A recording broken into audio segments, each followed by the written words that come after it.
I'm still obviously interested in this world. There is a 4th book in the series. Hi everybody, my name is Kelsey and we're about to get very, very nerdy with my January wrap-up.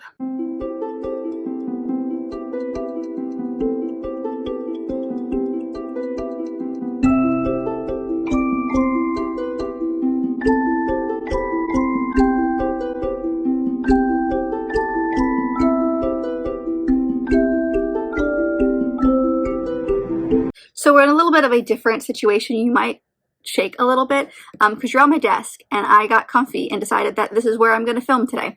So we're doing a very relaxed kind of wrap up today. So I hope you guys enjoy this relatively more chill version of a wrap up. But today we're going to talk about the books that I read in January, and I ended up reading 6 books in January, which is still pretty good. Again, like I was saying at the end of last year, or at the beginning of this year when I was talking about the end of last year, is I think my reading is going to slow down in the sense of the amount of numbers that I have. Like I said, I've got 6 this month, but I didn't really get into reading, like back into reading, until about halfway through the month. So most of these took place in the second half of the month. So I think I've got my reading mojo back is what I'm trying to say, but I'm still not pushing myself or anything like that because I just am letting the vibe. Without further ado, let's dive into the stats of January. Like I said, I read 6 books, and this is over 1,879 pages and about 45 hours listened on audiobook. And this was over 2 ebooks and 4 mixed. Age categories were relatively spread out, so more than usual. I had 3 middle grade this month, 1 new adult, and 2 adult books. My genres not at all spread out. We had 4 fantasy and 2 romance. And then the ratings, I had 1 5-star, 2 4-star, and 3 3-star. The first book that I ended up finishing was the 5th book in the Percy Jackson series, which is The Last Olympian.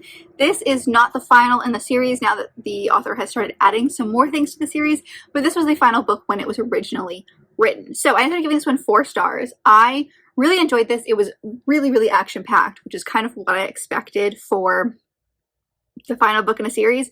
A little too much. It kind of got a little chaotic at times, and I found myself spacing out at some of the moments when we were talking about kind of like some of the, there's always a big like climactic moment. In this one, it's kind of like a war setting a little bit. So we had a lot of like those moments where like we were like constantly fighting, and then like we would get a break, and then we would fight again, and we would get a break. And so at the fighting times, I would find myself spacing out. Not gonna lie. So that's why I didn't get a full 5-star from me, but I still really enjoyed it. I felt like it was a really good finale to this series as far as when it was originally written. I'm curious what the new editions are going to be like. Like if you've read the new edition, I know there's a second one that's coming out this year. So if you've read the new edition, let me know what you think. Should I continue with the new editions, or should I start some of his other series? I know the next one I'm thinking about doing is, I think it's called The Heroes of Olympus. It's the like second generation of the Percy Jackson world with the Greek gods, and I'm curious because I want to keep reading Rick Riordan, and I think he's really good, and I like the demigod world and the Camp Half-Blood world and all that kind of stuff, and so this is just like a second generation of that. And like, but is that going to, do I need to read that before I read the new book? Is the new book going to spoil something? Just because like there was a little bit of a cliffhanger-esque at the end of this one. It wasn't really a cliffhanger. It was more like, this is going to be talked about in the future. And so I'm wondering if like that's going to be the big point of the Heroes of Olympus series. I don't know. Tell me things if you've read them, what I should do. But I really enjoyed this. Like I said, it was a good ending to the series. I'm curious what the rest are going to do, but I'm happy that I have finally finished this series because this was the only one that was holding out on me. I feel like I didn't actually tell you what this is about, but I feel like most people know at this point. We follow Percy Jackson, who's a demigod, and in the first book he gets told that he's a demigod, and he goes to this place called Camp Half-Blood, which is a camp for demigods who one of their parents is a Greek god, and he ends up having to go on this journey because in that book the Master Bolt, Zeus's Master Bolt, goes missing. And so he is suspected to possibly have been the one who stole it. And he's like, but that's not possible. So he goes on a quest with a couple of his friends to figure out what happened to this Master Bolt. And of course, it continues from there. But this is the most recent final book. Very excited that I read it, and I'm now officially done with the series, which is very exciting. The next one I picked up was The Inadequate Heir, which is the third book in the Bridge Kingdom series by Danielle L. Jensen. This one ended up getting 3.5 stars. It was not my favorite in the series. I discovered that I really enjoyed the romance elements from the first arc. That follows Laura and Arden much more than this one, especially because I think there was just like, I felt no attachment to these characters, whereas in the first couple of books, I was attached to them right away. So this takes place in a world where there is a bridge kingdom, and it's basically a kingdom on a bridge that controls a lot of the trade and stuff. And so our main characters in the first arc, Arden is the king of the bridge kingdom, and Laura is a princess from a neighboring kingdom, and her father has spent his whole life, he just wants this bridge kingdom. He thinks it's going to give him a lot of money, and so he's hell-bent on getting this bridge. And so he basically trains all of his daughters to be assassins and sends one of them, in this case is Laura, over to be married to this guy. And her goal is basically to figure out a way into this kingdom so her father and her homeland can invade. So the first 2 books follows their arc.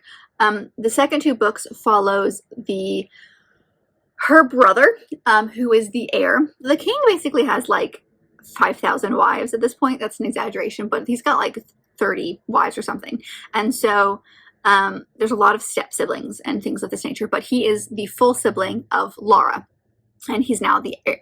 And so it follows him, and all he's ever wanted to do is be bookish and go off to, like, he has no interest in ruling, but he's now the heir because all of his older brothers have been killed in some way. So he's kind of stuck in that position, and then he runs into this woman who he finds out is from another, like it's a third country, who does not get along with her or his father and that kind of stuff.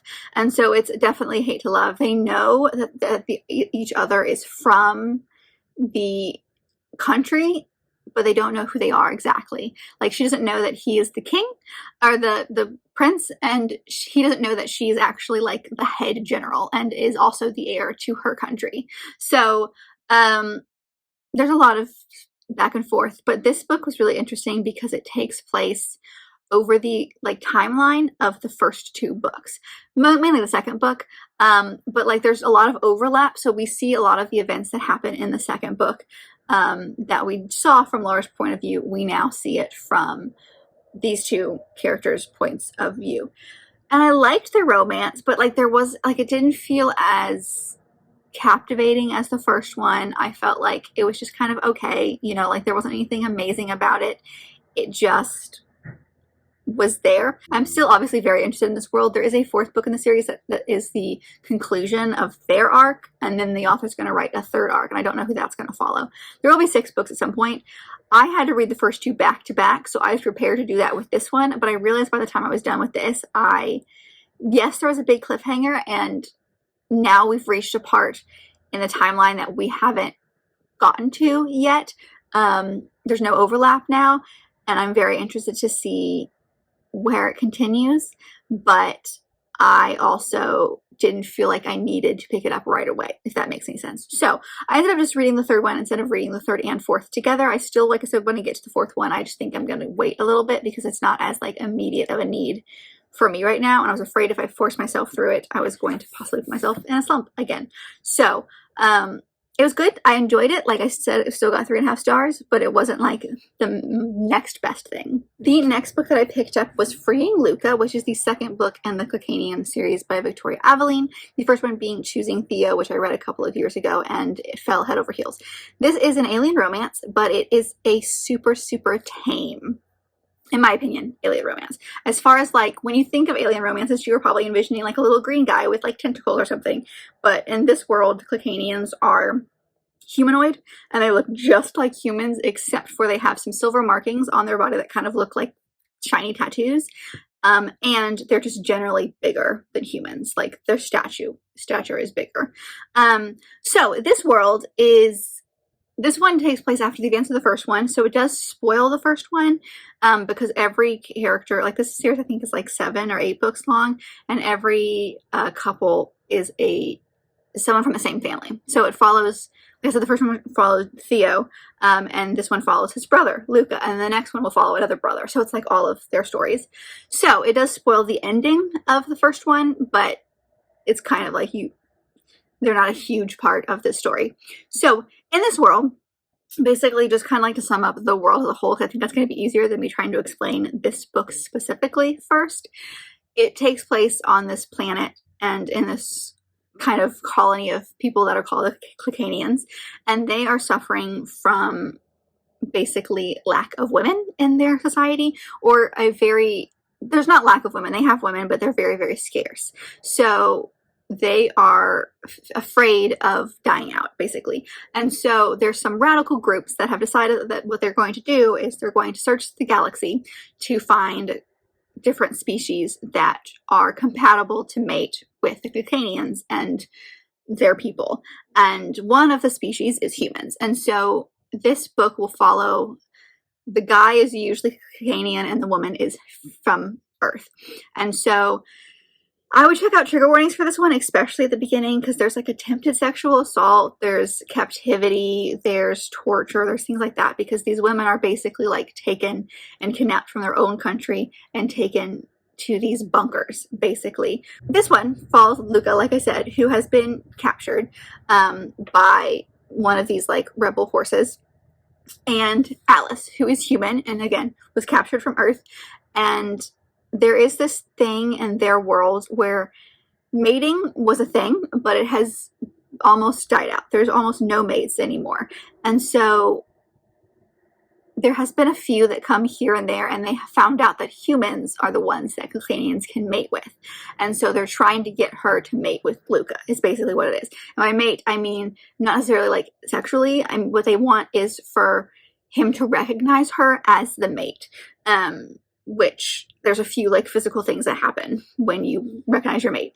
And so this story starts with them doing that and then escaping this bunker and her discovering this brand new world, and then her and him kind of figuring out their relationship, let's say.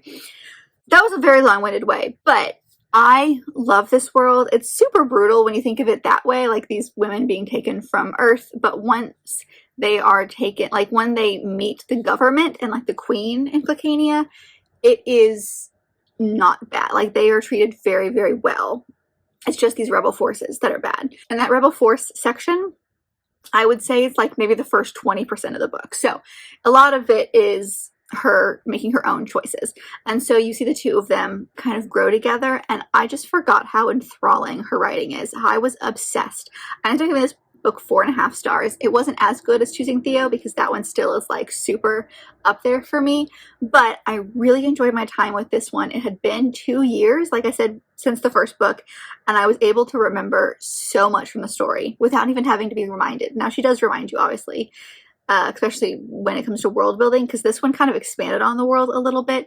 Our main female lead, Alice, was in school to become a veterinarian, I believe. And then Luka is a researcher, and so he does a lot of stuff with nature. And so the two of them spend a lot of their time in nature, and so we get to see a bigger, broader understanding of like the animals and stuff on this planet. It gave me like Avatar vibes, like, you know, like the blue avatars, especially in the first movie where like they're discovering this new world. That's the vibe that I was getting when I was reading this book, just because he's like showing her all these different parts of the world and animals and plants and things like that. So I thought it was fascinating. I love the story. It's not a lot of like complex, like you don't have to think very complex about the story because it's just two people falling in love, but I still loved them. I'm still very invested in the series. I want to continue with the rest of the series. And it's definitely very, like, they give off alpha male vibes, but then they will, like, do anything for their person. And so, like, it's never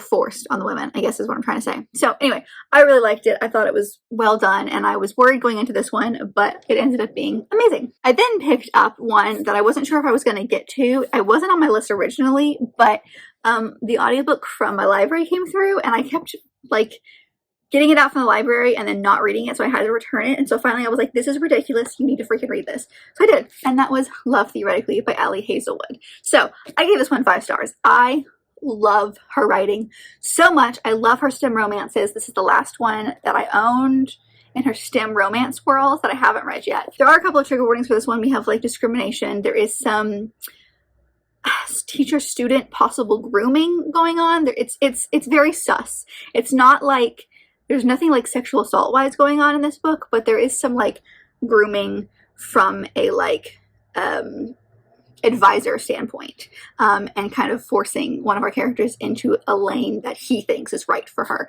It's a whole thing. But basically, this book, we follow our main 2 characters, which is Elise and Jack. Elise is an adjunct, and that makes like no money. And so she spends all of her time basically like fending off ridiculous emails from students for very little pay. So she and her roommate on the side have started being basically fake girlfriends. And what that means is there's an app that you can go on and hire someone if you need someone, like you don't want to be alone at a funeral, or like your parents are bothering you about dating and you just like need a date to a specific event. It's usually a one-time thing. She has made an exception for one of these guys that she is really connected with, and so she has played his girlfriend at a couple of events.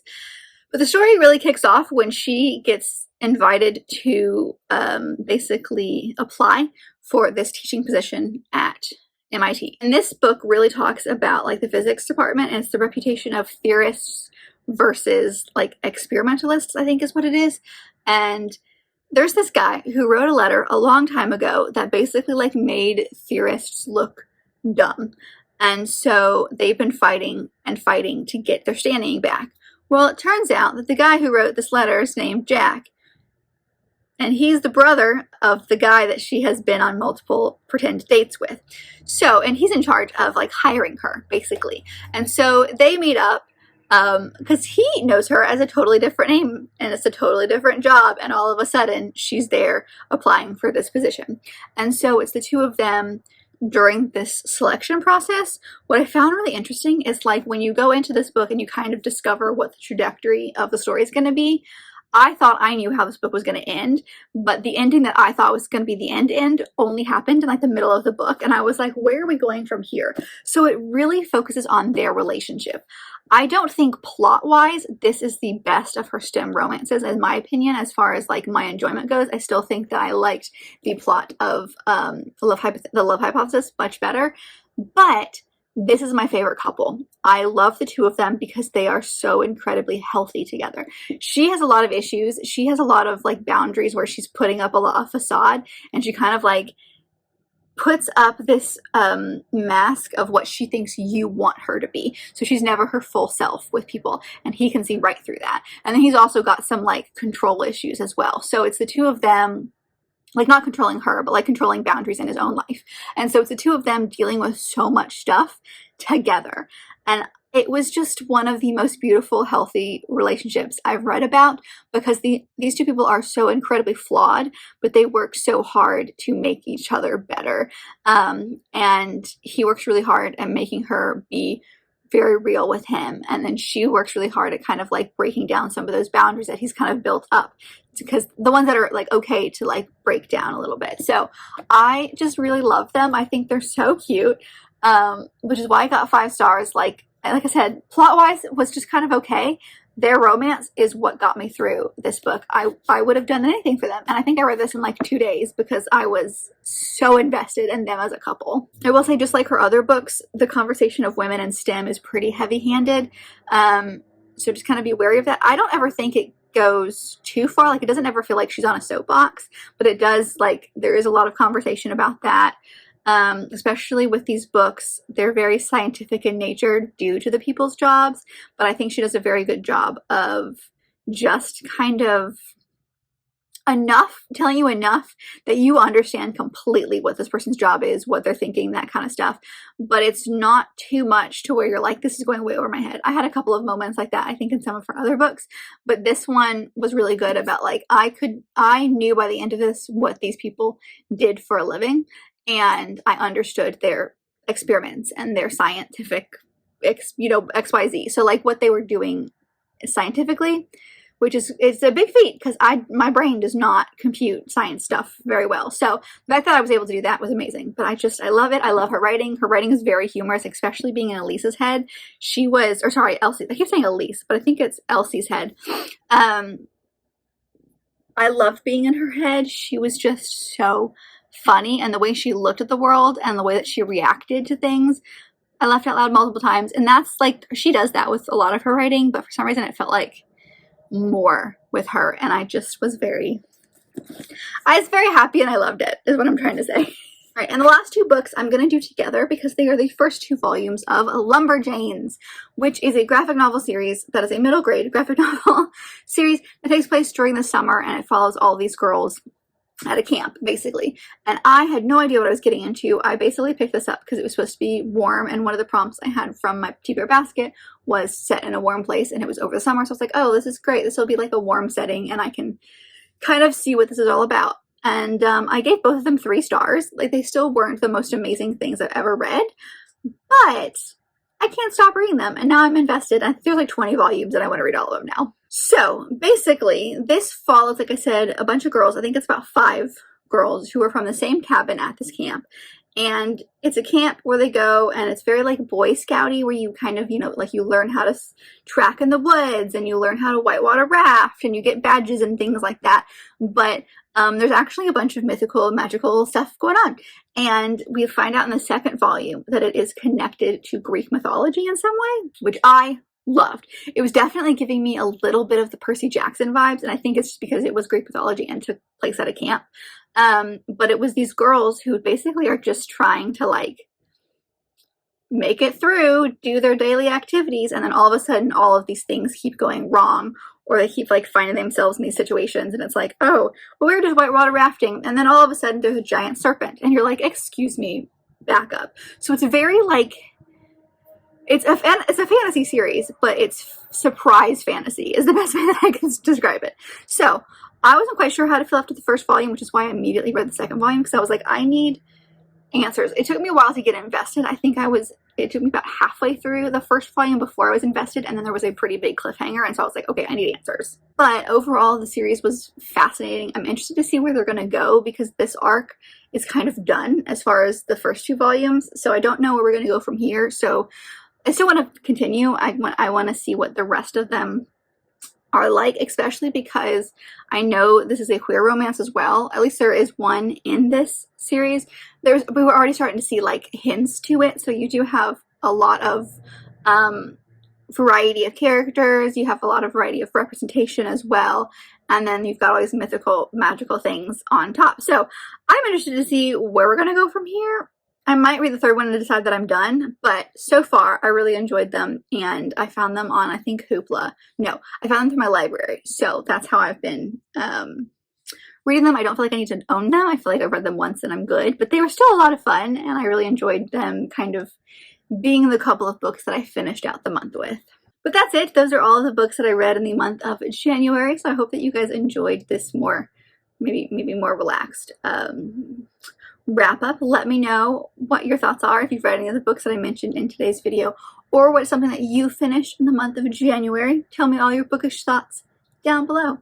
But if you like this video, and I very much hope that you did, don't forget to give it a big thumbs up and subscribe down below if you'd like to be part of this awesome growing family. I've also got all my social media down there, as well as other fun bookish links, so check all that out, and I'll see you guys in my next video. Bye!